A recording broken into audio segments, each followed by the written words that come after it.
Hermanos, Dios les bendiga. Bienvenidos a un repaso más de la lección de escuela sabática. Espero que este repaso sea de bendición, podamos amplificar el conocimiento, podamos aprender más. El objetivo de estos repasos de la lección, hermanos, es que nosotros podamos reforzar más nuestro estudio personal. O sea, estas clases, este repaso de la lección no es para que sustituya su estudio personal. Es para que usted pueda amplificar más el estudio de la lección de escuela sabática. Cada uno de nosotros tenemos que hacer nuestro estudio personal para que podamos nosotros aprender y ser edificados. Hermanos, vamos a orar porque necesitamos presentar este interesante repaso de la lección de escuela sabática. Pero antes, hermanos, queremos decirles, hermanos, que no se olviden. Si aún no se han suscrito al canal, suscríbanse.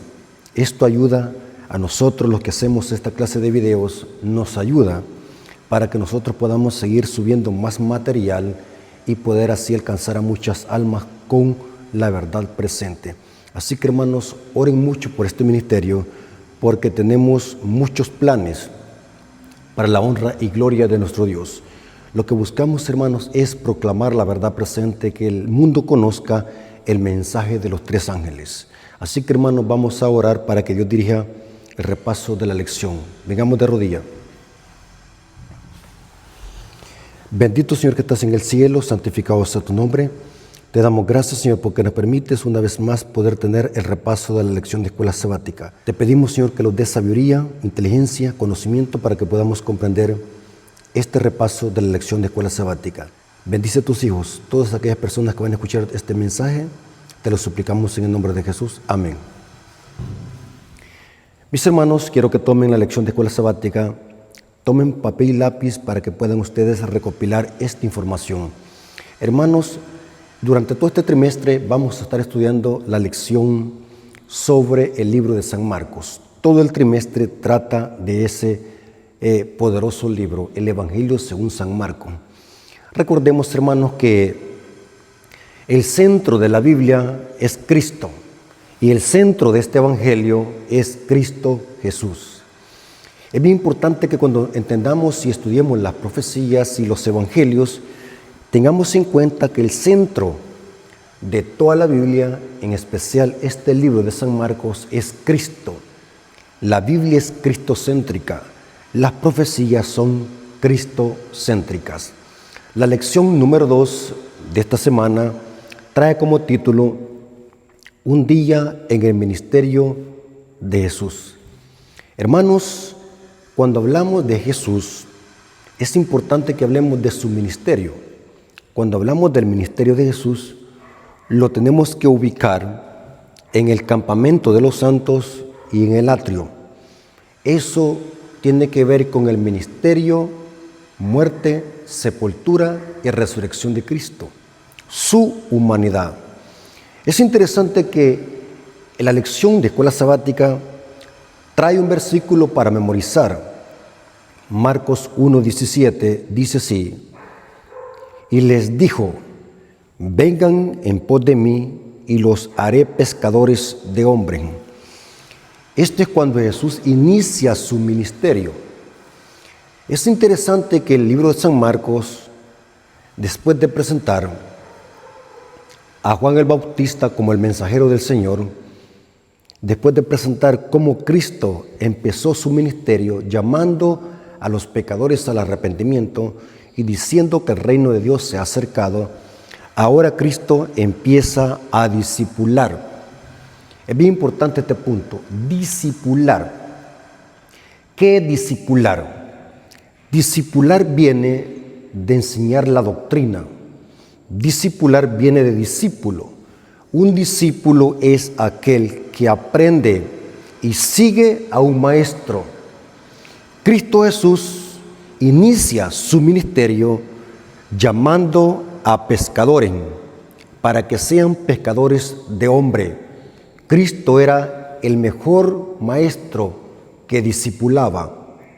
Hermanos, los discípulos aprenden de su maestro. Nosotros también, hermanos, tenemos que ser maestros. La Biblia dice que Dios ha constituido maestros para que edifiquen el cuerpo de Cristo. dice el apóstol Pablo en Efesios 4:11. Pero todo maestro tiene que ser un imitador de Cristo. Pablo dijo, sean imitadores de mí como yo de Cristo. O sea, si nosotros queremos formar buenos discípulos, tenemos que ser discípulos de Cristo. Y cuando hablamos de discipulado, es bien importante que nosotros hagamos que los discípulos vean a Cristo como el maestro por excelencia. Todo verdadero maestro que hace discípulos tiene que llevar a esos discípulos a que vean a Cristo. Cristo es el maestro. Ahora, cuando hablamos de que Cristo hace discipulado, vemos algo interesante, hermanos, lo que dice la lección de escuela sabática. Dice que en los 4 evangelios hay ciertas cosas en que discrepan. Por ejemplo, cada evangelio, esto lo dice en el comentario, cada evangelio presenta el comienzo del ministerio de Jesús de una manera particular.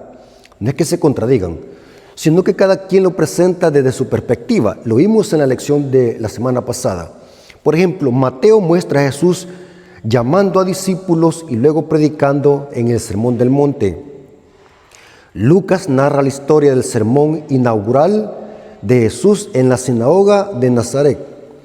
Juan cuenta el llamado de varios de los primeros discípulos y la boda de Caná, donde Jesús realizó su primer milagro. Mientras que el Evangelio de San Marcos narra el llamado de 4 discípulos y describe un sábado en Capernaum y lo que ocurrió luego. Ahora, pasemos al día domingo. El día domingo trae como título Sígueme. Esta palabra, hermanos, tiene una enorme profundidad teológica. Examinemos qué significa la palabra sígueme. La lección de escuela sabática trae ahí unos versículos para que lo leamos, para que veamos qué significa sígueme. Marcos capítulo 1, versículo 16 al 19. Andando junto al mar de Galilea. Noten que aquí dice que Jesús andaba en el mar de Galilea. Vamos a extraer un principio homilético sobre esta palabra andar. Cristo andaba junto al mar de Galilea. Vio a Simón y a Andrés, su hermano, que echaban la red en el mar, o sea, estaban pescando, porque eran pescadores. Y les dijo Jesús, venid en pos de mí y os haré que seas pescadores de hombre. Y dejando luego sus redes, le siguieron. Noten, hermanos, aquí hay una enorme enseñanza. Estos pescadores no pusieron excusa. No dijeron, vamos a dramatizar un ejemplo, imaginémonos. No dijeron, Señor, no tenemos dinero, no hemos comido. Otro hubiera dicho, Señor, no hemos pescado. Otro hubiese dicho, Señor, tengo que ir a cuidar a mis padres, no puedo seguirte. Mis padres son ancianos, no puedo seguirte. Señor, no puedo seguirte porque tengo un buen trabajo, tengo una buena fábrica. Hubiesen podido decir, Señor, acabo de casarme, estoy en luna de miel, no puedo seguirte. Hubiesen puesto cualquier excusa, pero noten la respuesta categórica que los discípulos dieron. No hablaron ninguna palabra, simplemente dejaron las redes y le siguieron, porque ellos sabían perfectamente bien de que al que iban a seguir era al Rey de Reyes y Señor de Señores, el dueño de todo. Noten qué interesante, hermano. En este contexto debemos de entender un versículo que aparece en Mateo 6:33. Buscad primeramente el reino de Dios y su justicia, y todas las demás cosas os vendrán por añadidura. Hermanos, qué precioso mensaje. Dejando luego sus redes, le siguieron.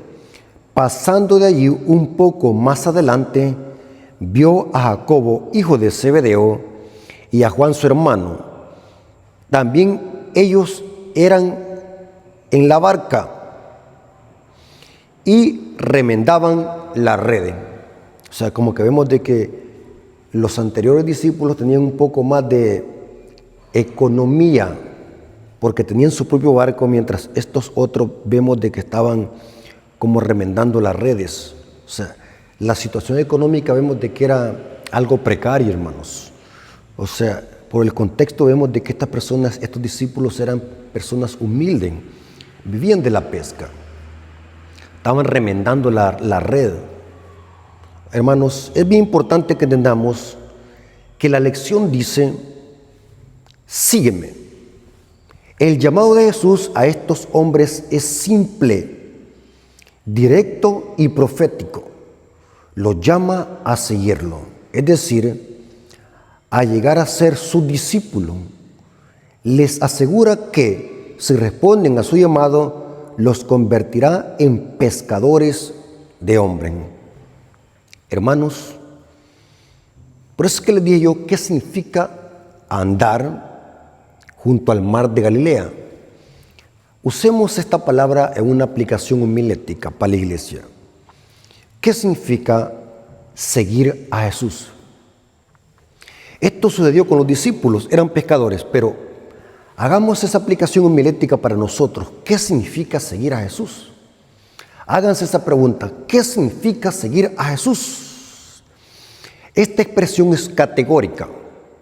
Los que oían no dudaban en seguirlo. ¿Qué es seguirle? Quiero decirles, hermanos, que muchas personas dicen que creen en Dios, pero no le siguen. Es bien importante que entendamos ese punto. Todo el mundo dice creer en Dios.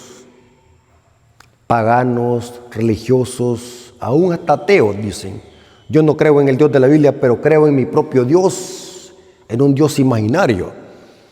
Todo el mundo de alguna manera cree en Dios. Los brujos creen en Dios. Los satanistas creen en Dios.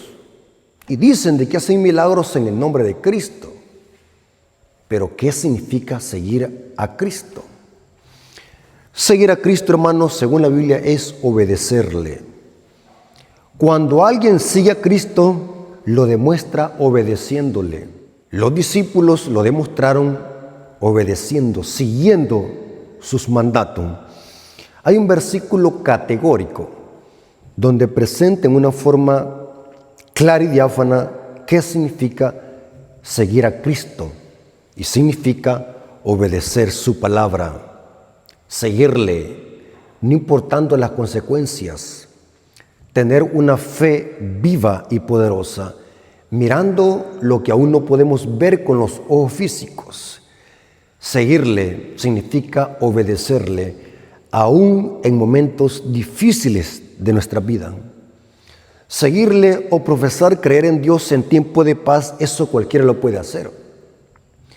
Pero serle fiel a Dios, seguirle en un momento de crisis y abrumación, en un momento de persecución y de calamidad, es otra cosa.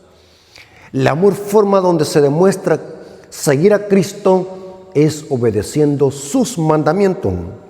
1 Juan capítulo 2, versículo 4 al 6. Este es un versículo categórico. Y vamos a ver de que el andar se asocia con obedecer los mandamientos. Por eso es que le dije, vamos a hacer una aplicación homilética del término andar junto al mar de Galilea. Cristo caminaba, pero vamos a extraer un principio espiritual sobre esa frase. ¿Qué es caminar con Dios? ¿Qué es seguirle a Cristo?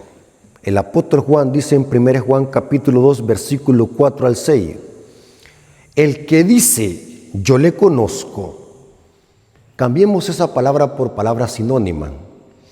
El que dice que cree en Dios, el que dice que va a la iglesia, el que dice que lee la Biblia, y no estoy diciendo que eso sea malo, el que dice que cree en Cristo, pero no obedece sus mandamientos o no guarda sus mandamientos, el tal es mentiroso y la verdad no está en él. Pero el que guarda su palabra, en este verdaderamente el amor de Dios se ha perfeccionado. Por esto sabemos que estamos en Él. El que dice que permanece en Él debe andar como Él anduvo. Ahí está la palabra andar. Cristo andaba junto al mar de Galilea, pero acá la palabra o el término andar se asocia con obedecer los mandamientos y seguir las pisadas de Cristo. Saben, hermanos, que Jesús en todo su ministerio fue fiel, obediente a los mandamientos de su Padre. Cristo anduvo en la ley de Jehová. Eso dice Juan 15:10, léalo. Juan 15:10. Una referencia que proviene de Salmos 48. Cristo andaba en los caminos de Dios. Y nosotros, si lo seguimos a Él, vamos a obedecer sus mandamientos. El que dice que permanece en Él debe andar como Él anduvo. Eso es en una forma amplia y profunda. Sígueme. Muchos creen en Dios. Muchos quieren beneficiarse de las bendiciones de Dios. Muchos quieren beneficiarse de todos los beneficios que Dios da para la raza humana. Nadie quiere morirse, todos quieren un milagro de Dios, todos buscan a Dios, todos quieren salvarse, pero nadie quiere seguir a Dios. Nadie quiere seguir a Cristo, porque seguir a Cristo implica un compromiso, un pacto de obediencia a su ley. La otra pregunta es, ¿cómo nosotros podemos ser pescadores de hombres? El llamado que Cristo le hizo a estos discípulos fue con el objetivo de ser pescadores de hombres. Sígueme, porque les haré pescadores de hombres. Hermanos, estas palabras son hoy para nosotros. Cristo nos hace un llamado. Sígueme, porque les haré pescadores de hombres. Usted y yo hemos sido llamados no para estar sentados en una banca de la iglesia, hermanos. No hemos sido llamados para hacer grupo. No hemos sido llamados, hermanos, para estar aquí todos los sábados en la iglesia encerrados en cuatro paredes y después nos salimos a la casa a ir a dormir a la hamaca. Nunca hemos sido llamados para eso. Cada miembro de la iglesia ha sido llamado con un propósito y es que seamos pescadores de hombres. En otras palabras, ganar almas. Dijo Salomón en el libro de Proverbios, el que gana almas es sabio. Ahora, para ser pescadores de hombres y ganar almas, debe haber algo en nosotros. La clave para ser pescadores de hombres o ganar almas, ¿qué tenemos que hacer? Muy buena pregunta. Ya explicamos, hermanos, que seguirle a Cristo significa hacer un compromiso con Él, obedecerle, seguirle, dejar todo por ganar a Cristo y su salvación. Pero la pregunta que nos hacemos hoy es, ¿cómo debemos de hacer para ganar almas? ¿Cuál es la clave para ser pescadores de hombres? La clave, hermanos, está en el lugar santo del santuario. En el lugar santo del santuario, hermanos, habían 3 utensilios. La mesa de los panes que estaba al norte del lugar santo, el candelabro de oro que estaba al sur del santuario, en el lugar santo, y frente al velo que dividía el lugar santo, el lugar santísimo, o sea, frente al velo estaba el altar del incienso. La mesa de los panes representa la palabra de Dios, el pan del cielo. Cristo es la palabra, pero también las escrituras es la palabra de Dios, el pan. No solo de pan vivirá el hombre, sino de toda palabra que sale de la boca de Dios, dice Mateo capítulo 4. El candelabro de oro representa que Cristo es la luz del mundo, pero también la iglesia es la luz del mundo. El candelabro está representado por la testificación. Hemos sido llamados a predicar el evangelio. Y el altar del incienso representa la oración. Si nosotros queremos ganar almas, tenemos que hacer estas cosas. Orar, estudiar la palabra de Dios y testificar.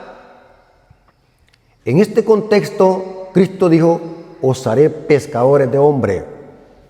Y repito, los tres ingredientes para poder ser pescadores de hombres es, anótelo, la oración, que es el altar del incienso, el estudio de la palabra, que está representado en la mesa de los panes, el candelabro de oro, que representa la testificación. Somos luz del mundo, pero para que brillemos tenemos que primero comernos a Cristo simbólicamente a través de la palabra.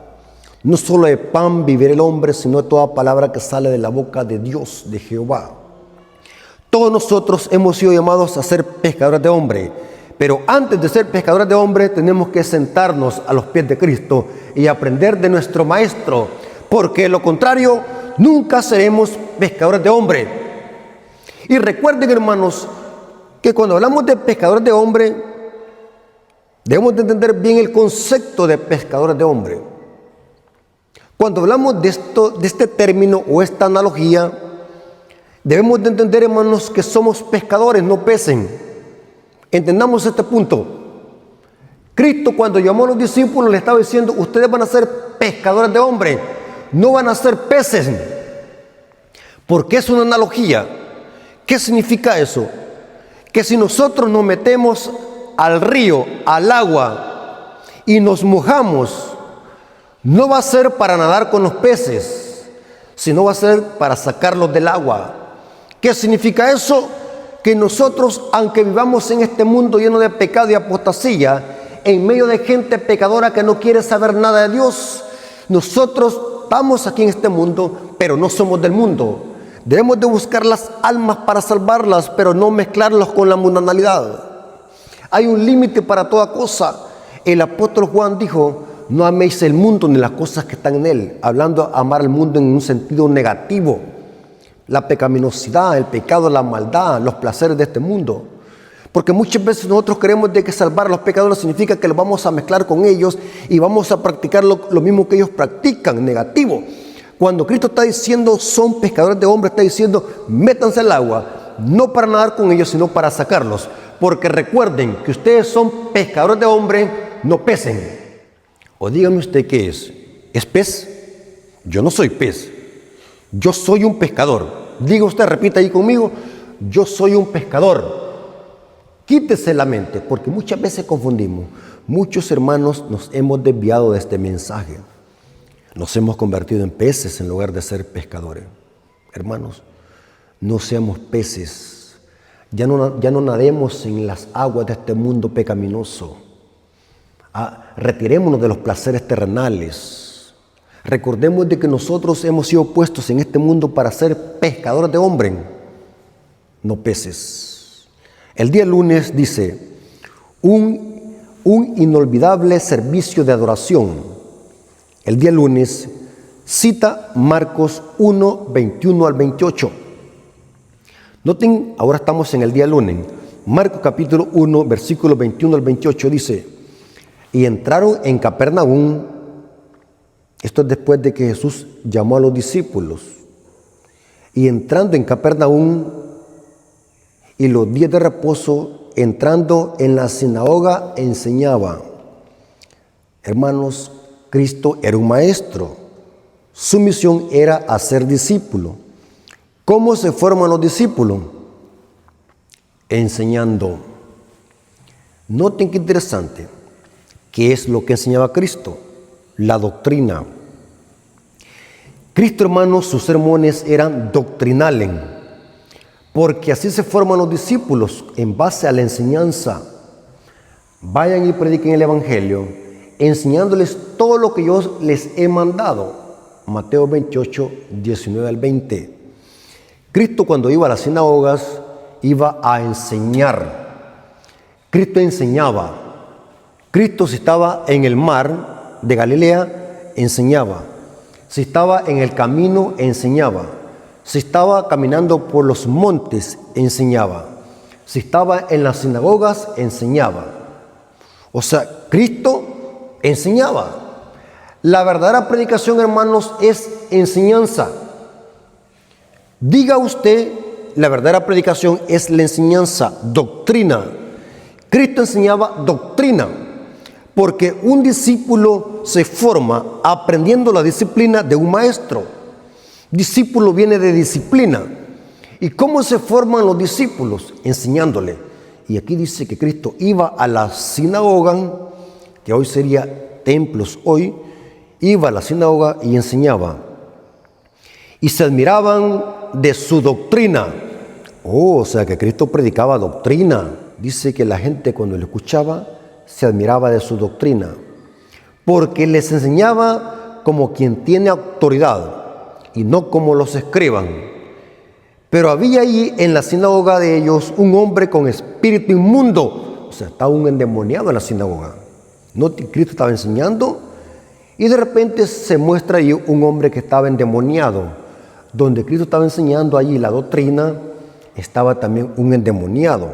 Dice que tenía un espíritu inmundo que dio voces. O sea, que este espíritu inmundo hablaba a través de esta persona, que dio voces diciendo: ¿qué tienes con nosotros, Jesús de Nazareno? O sea, que los demonios reconocen a Cristo. El diablo conoce a Cristo. Los satanistas conocen a Cristo. Los brujos conocen a Cristo. Las brujas conocen a Cristo. ¿Saben quién es Cristo? Aquí dice que este endemoniado, noten cómo dijo: esto es una palabra de lamentación. ¿Qué tiene con nosotros, Jesús de Nazareno? Esto es como una palabra de lamentación y admiración, o de algo como alguien cuando queda atónito o impactado. ¿Qué tiene con nosotros, Jesús de Nazareno?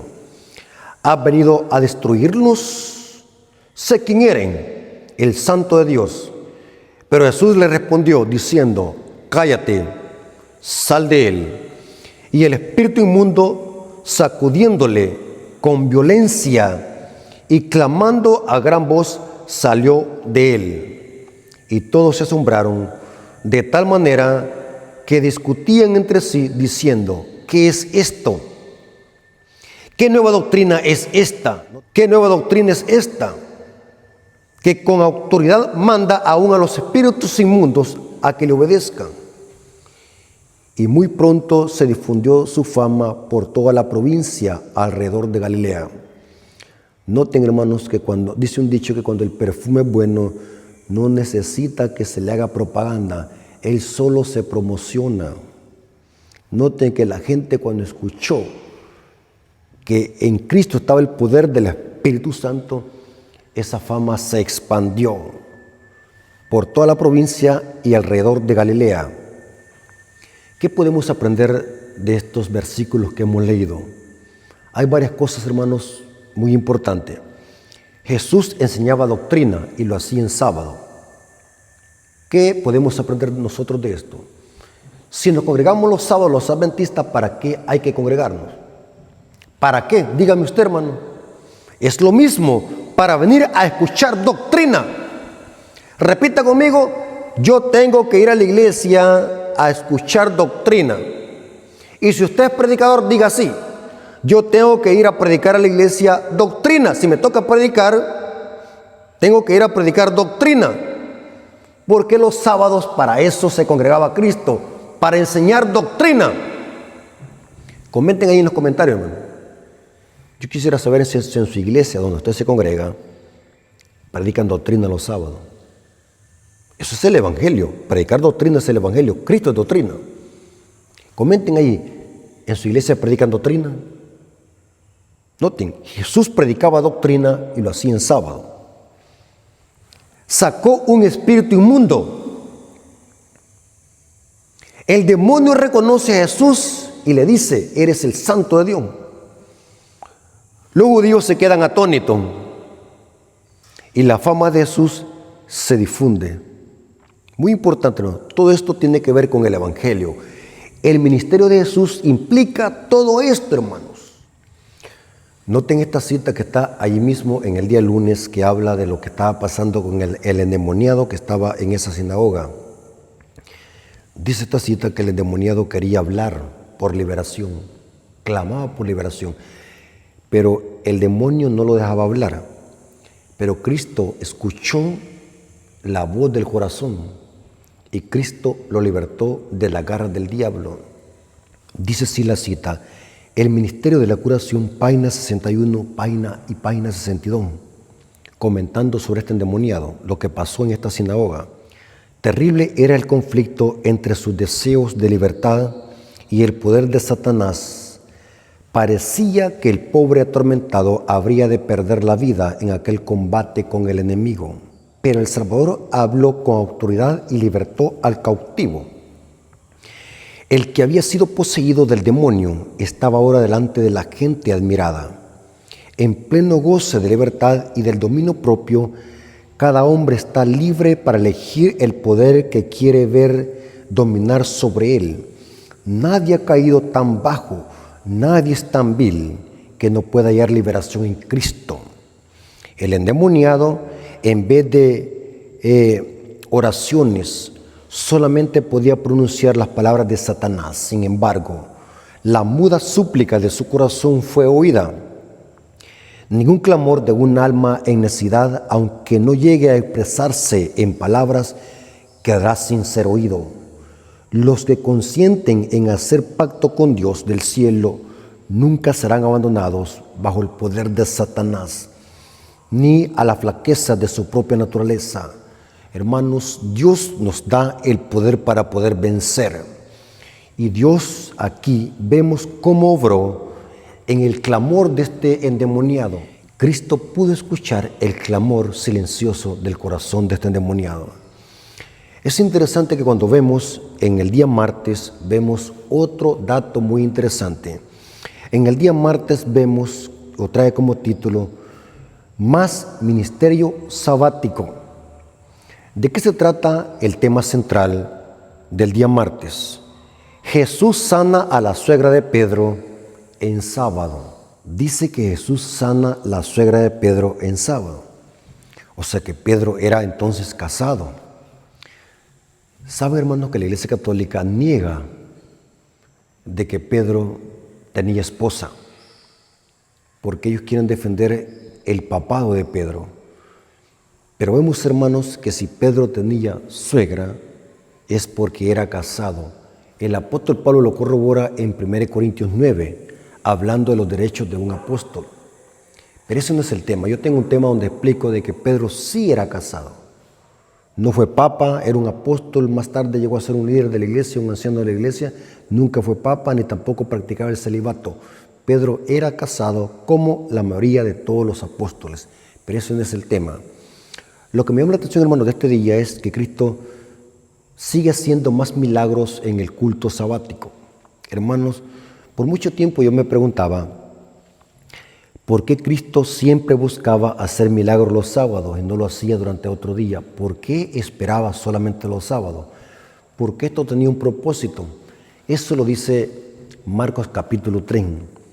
Era porque Cristo quería quitar la venda, la ceguera que tenían los fariseos, porque los fariseos condenaban las obras de misericordia en sábado.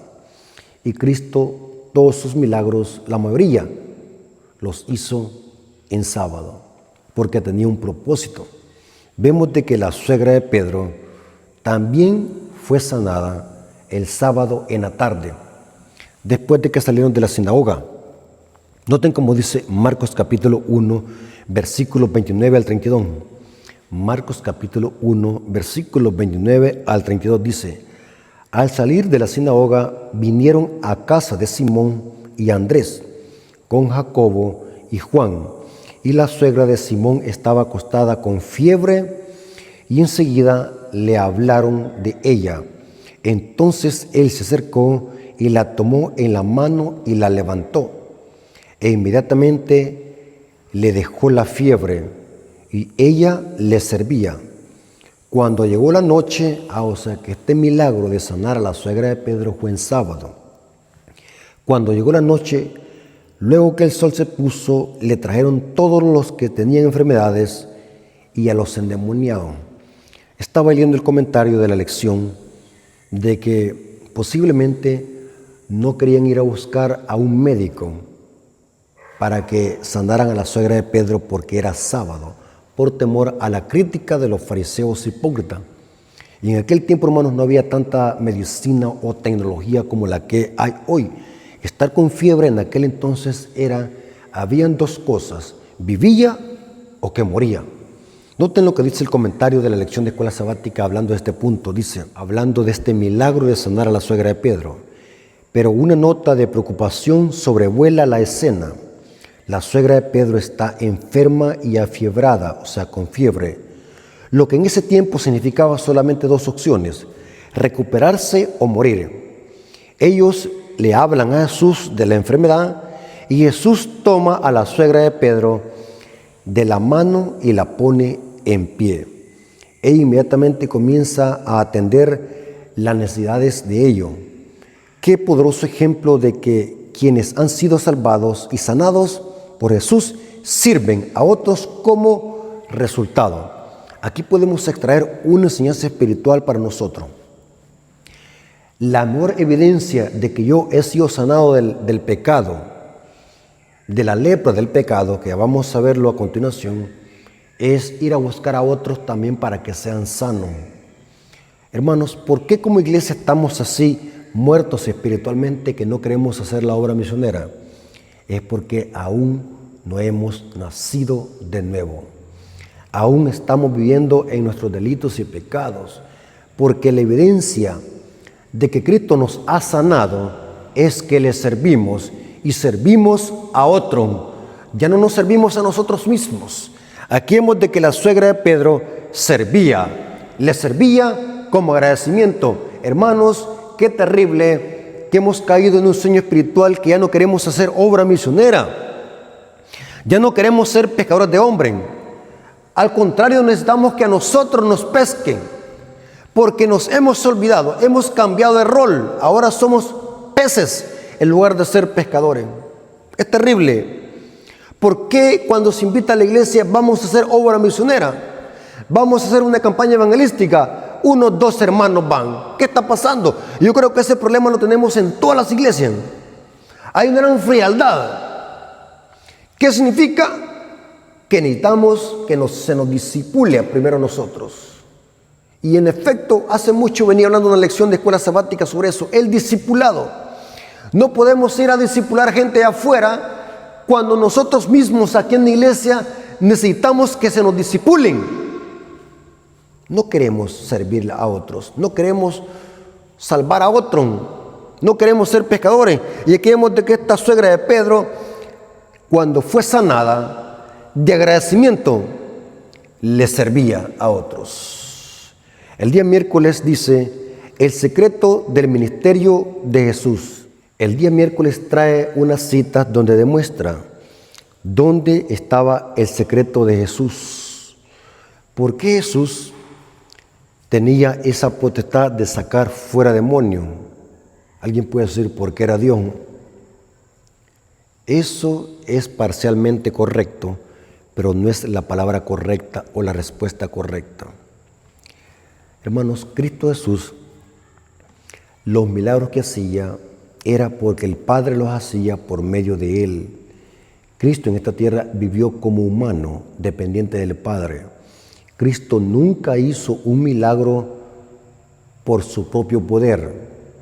Era el Padre obrando a través del Hijo. ¿Me doy a entender? Eso lo dice Juan 5:19. Hay muchos versículos, pero suficiente con ese. Juan 5:19. ¿Por qué Cristo tenía ese poder de predicar? ¿Por qué Cristo convencía a la gente cuando predicaba? ¿Por qué Cristo cuando predicaba la doctrina la gente se admiraba de su doctrina? ¿Por qué Cristo podía callar las tempestades? ¿Por qué Cristo podía sacar un demonio? ¿Por qué Cristo podía hacer milagros? ¿Por qué razón? Porque alguien puede decir, era el Hijo de Dios. Sí, claro que sí, pero son respuestas equivocadas. ¿Por qué Jesús tenía ese poder? ¿Por qué Jesús podía resistir las tentaciones del diablo? Aunque si él quería podía ceder. ¿Por qué Jesús nunca desobedeció los mandamientos del Padre? ¿Por qué Jesús nunca pecó? ¿Por qué Jesús era un gran misionero? ¿Por qué Jesús predicaba con poder? ¿Por qué? Esa es la pregunta. No es porque Él era Dios, claro que Él era Dios, pero estamos hablando en otro contexto. Era porque Cristo tenía una estricta comunicación y conexión con el Padre a través de la oración. Repita conmigo, Cristo, el secreto del poder de Cristo estaba en la oración porque lo conectaba con el Padre. Era el Padre obrando a través del Hijo. ¿Dónde dice eso? Juan capítulo 5, versículo 19. Si no está escrito, no lo crea. Juan capítulo 5, versículo 19.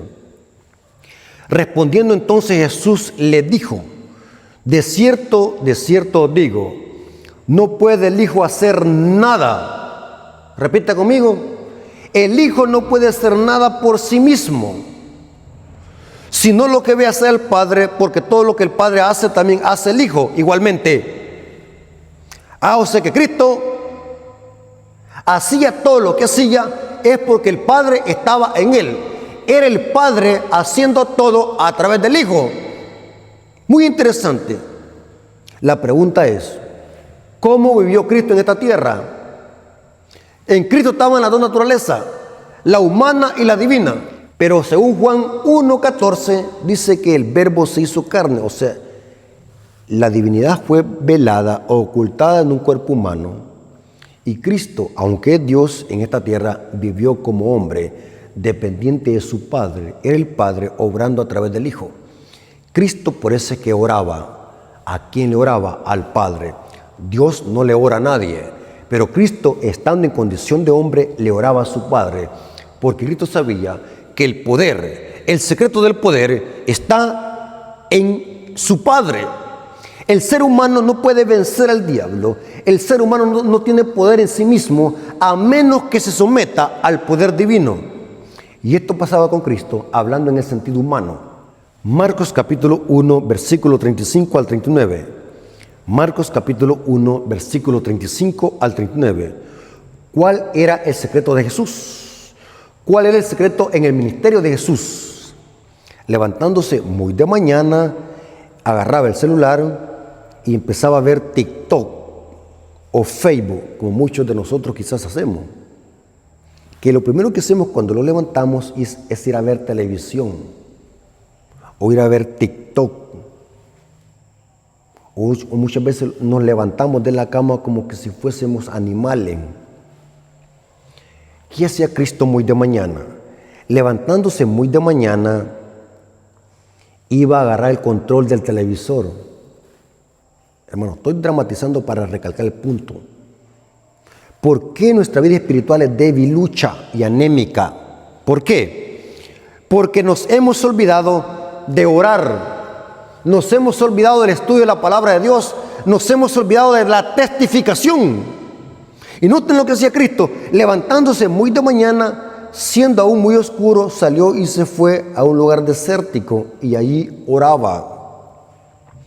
Y le buscó Simón y los que con él estaban, y llamándole le dijeron, todos te buscan. Y él le dijo, vamos a lugares vecinos para que prediquen también allí.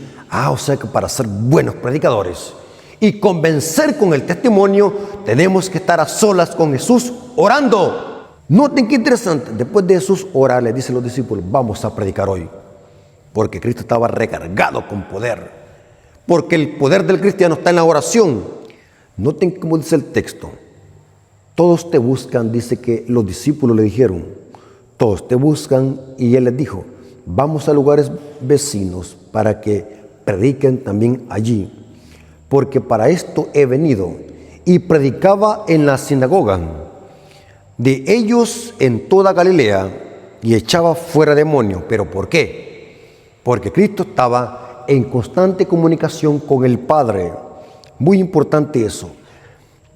Noten lo que dice esta cita, hermanos, hablando del secreto del poder de Cristo, y es la oración. Dice en el libro de Deseado a toda la gente, página 225.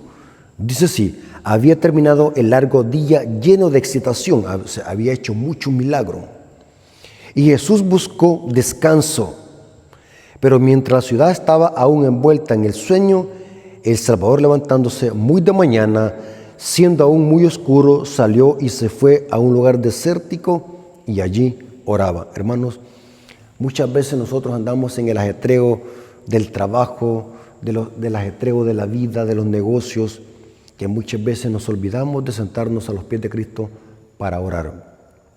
Si queremos ser cristianos prósperos como Cristo, tenemos que sentarnos a los pies de Cristo y orar. Hay que orar, hermanos. El secreto de nuestra victoria para vencer las tentaciones, para vencer las pruebas, está en la oración. Lo vemos que esto pasó con Cristo. Muy interesante. Quiero leer una cita, hermanos, muy interesante que dice el libro de Hebreos capítulo 5, versículos 7 al 9, hablando de Cristo en su condición humana, como hombre, dependiente del Padre. Noten cómo dice Hebreos capítulo 5, versículos 7 al 9. Y Cristo en los días de su carne, noten qué interesante, y Cristo en los días de su carne, o sea, en su humanidad, en su ministerio terrenal, ofreciendo ruegos y súplicas con gran clamor y lágrimas al que le podía librar de la muerte, una referencia a cuando Cristo oró en el Getsemaní, grandes gotas de sangre. Fue oído a causa de su temor reverente. O sea, Cristo oraba. ¿Por qué oraba? Porque Cristo, a través de la oración, obtenía poder del Padre para poder vencer en su condición humana. Dice, fue oído a causa de su temor reverente. Y aunque era hijo, por lo que padeció, aprendió la obediencia. O sea, como hombre, Cristo fue obediente a los mandamientos del Padre. Cristo oraba al Padre. Y habiendo sido perfeccionado, vino a ser autor de eterna salvación para los que le obedecen. Y dice el comentario de la lección de escuela sabática, allí mismo, a lo largo de los evangelios se nos presenta a Jesús como una persona de oración. Y cita Mateos 14, 23 y Marcos 6, 46 y Juan 17. Este parece ser uno de los secretos del poder del ministerio de Jesús, la oración. Interesante. El día jueves habla de algo muy interesante. ¿Puedes guardar un secreto? ¿Por qué la lección habla con este tema? ¿Puedes guardar un secreto? Aquí habla de que Cristo sanó a un leproso. Noten en todo el ministerio de Jesús, como lo relata Marcos. Ahora vemos de que Jesús está sanando a un leproso. Leamos la cita bíblica. Marcos 1, 40 al 45. Leamos la cita de Marcos capítulo 1, versículo 40 al 45. Habla de que Jesús sanó a un leproso. Veamos el contexto. Vino a él un leproso rogándole, e hincada la rodilla le dijo, si quieres puedes limpiarme. Y Jesús, teniendo misericordia de él, extendió la mano y le tocó. Hermanos, en la ley mosaica esto de tocar a un leproso era sinónimo de contaminarse, porque la lepra se pasaba. Era una enfermedad contagiosa. Pero vemos de que Jesús no se contagió. Claro que Jesús es el Hijo de Dios, en Él no hay pecado. Vamos a ver cuál es el contexto de esto. Y Jesús, teniendo misericordia de él, extendió la mano y le tocó. Y le dijo, quiero, sé limpio. Y así que él hubo hablado, al instante la lepra se fue de aquel y quedó limpio. Entonces le encargó rigurosamente y le despidió luego y le dijo, mira, no digas a nadie nada, sino ve y muéstrate al sacerdote, porque así hacía la ley mosaica, sino muéstrate al sacerdote y ofrece por tu purificación lo que Moisés mandó, para testimonio de ellos. Pero ido él, comenzó a publicarlo mucho y a divulgarlo el hecho. O sea, hizo lo contrario. De manera que ya Jesús no podía entrar abiertamente en la ciudad, sino que se quedaba fuera de los lugares desérticos y venía él de la gente de todas partes. Hermanos, ¿por qué Jesús le dijo al leproso, no vayas a divulgarlo, guarda este secreto? Lo que tienes que hacer es ir donde el sacerdote, preséntate y ofrece un sacrificio, porque así lo había dicho Moisés en la ley. Pero este leproso hizo lo contrario, se sentía tan feliz por el milagro que fue a divulgarlo. hizo lo contrario. Yo me pregunto, hermanos, ¿por qué Jesús le dijo, guarda el secreto? Y eso viene hablando este día, la lección en el día jueves. Porque Jesús tenía un propósito. Porque Él quería evangelizar en la ciudad. Pero al hacer esto, hermanos, al hacer esta propaganda, el leproso, la gente no le iba a permitir a Jesús llegar a la ciudad, sino que iban a buscarlo afuera de la ciudad. Iba a ser un grupo. La gente desesperada iba a ir a buscarlo y no le iban a dejar entrar en la ciudad. O sea, Cristo no es que estaba diciendo que no quería que la gente supiese del milagro o de la predicación del evangelio. El objetivo es que Cristo tenía un plan, ir a la ciudad y allí predicar el evangelio y hacer sanaciones y milagros. Pero la gente se quedó impactada del milagro y mejor fue a buscarlo afuera de la ciudad. Y no pudo entrar Cristo después. Eso dice el comentario de la lección. Dice, Jesús le decía al hombre que vaya a un sacerdote y que ofrezca el sacrificio ordenado por Moisés para tales casos. En Levíticos 14 está eso. A lo largo del Evangelio de Marcos, Jesús se manifiesta en favor de lo que Moisés enseñó. Ahí están las citas: Marcos 7:10, Marcos 10:3 y versículo 4, Marcos 12:26, Marcos 29-31. Esa posición está en marcado contraste con los dirigentes religiosos, quienes en pasajes como los de Marcos 7, 10 y 12 desvirtuaron el propósito original de las enseñanzas comunicadas por Moisés. Estos detalles implican la orden de guardar silencio dada por Jesús al hombre en Marcos 1:44. Si contaba su curación, esto podía prejuiciar la decisión del sacerdote en contra de Jesús. Pero el leproso sanado parece no entender esto. En desobediencia al mandato de Jesús, esparce la noticia por todas partes, lo que impide que Jesús entrar abiertamente a los poblados para realizar su ministerio. Ahora, ¿qué podemos aprender de esto? Hermanos, Jesús es el único que puede curar la lepra. Puede tocarnos y no contaminarse con la lepra. ¿Qué podemos aprender de esta enseñanza espiritual? Hermanos, saben de que la lepra en los tiempos bíblicos era una enfermedad mortal y contagiosa. Los leprosos eran desahuciados y eran sacados de la ciudad, lejos de la ciudad, porque era una enfermedad contagiosa, como hoy, hermanos. Se le conocía como una enfermedad mortal, mortífera, se le conocía como el azote de Dios, se le conocía como una enfermedad terrorífica. La lepra en los tiempos bíblicos se llegó a considerar algo terrorífico, el término de lepra o la lepra. En la Biblia usa la lepra como símbolo del pecado. Cristo nos toca con su sangre, pero no se contamina con el pecado y nos limpia al mismo tiempo del pecado. La lepra es símbolo del pecado. El leproso fue sanado de la lepra físicamente, pero también nosotros somos curados con la sangre preciosa de Cristo de esa lepra que se llama el pecado. En los tiempos bíblicos se asoció el pecado con la lepra. Noten cómo dice Isaías 1, 4 y 6. Aquí está hablando de la lepra. Oh gente pecadora, estoy leyendo Isaías capítulo 1, versículo 4 al 6. Oh gente pecadora, pueblo cargado de maldad, generación de malignos, hijos depravados.